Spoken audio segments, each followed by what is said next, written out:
एक छात्र के लिए अपने जीवन की सफलता की एक नई सीढ़ी को चढ़ना, उच्च शिक्षा के उपाधि को प्राप्त करना, उसके सपने को वास्तव में एक नई उड़ान देने जैसा होता है। भाइयों बहनों, जब हम वर्तमान के उच्च शिक्षा के दीक्षांत समारोह की बात करते हैं तो यह प्राचीन गुरुकुलों की उस समावर्तन समारोह का ही एक नया रूप है, जो गुरुकुलों में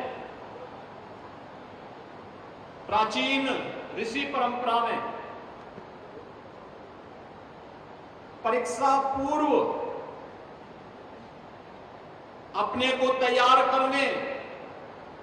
और नई कक्षा में जाने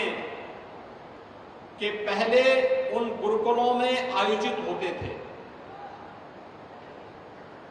और उस समावर्तन समारोह का जो मंत्र है, आज भी हम तैत्तिरीय उपनिषद में जब उनके बारे में पढ़ते हैं, उन मूल्यों, उन जीवन आदर्शों के बारे में कुछ जानने का प्रयास करते हैं, तो मंत्र ही इस रूप में है कि सत्यम वद धर्मम चर, यानी सत्य बोलना और धर्म का आचरण करना। उसके पहले दो मंत्र इसी रूप में है। और फिर आगे स्वाध्यायान्माम प्रमद, यानी स्वाध्याय में किसी भी प्रकार का प्रमाद न करना, किसी प्रकार का आलस्य न करना। और फिर आगे कि सत्य से, यानी विपरीत से विपरीत परिस्थितियों में भी सत्य से न हटना, कुशल कार्य से कभी भी आलस्य न करना, महान बनने के अवसर से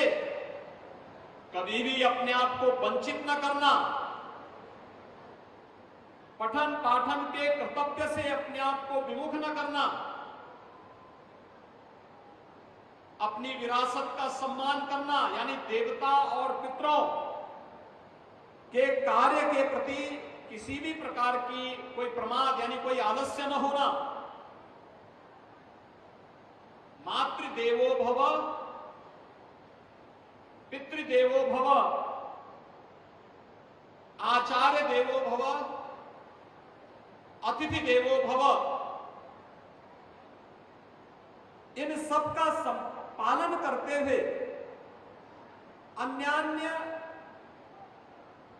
दोष रहित कर्म के लिए सदैव अपने को तैयार करना। यानी यह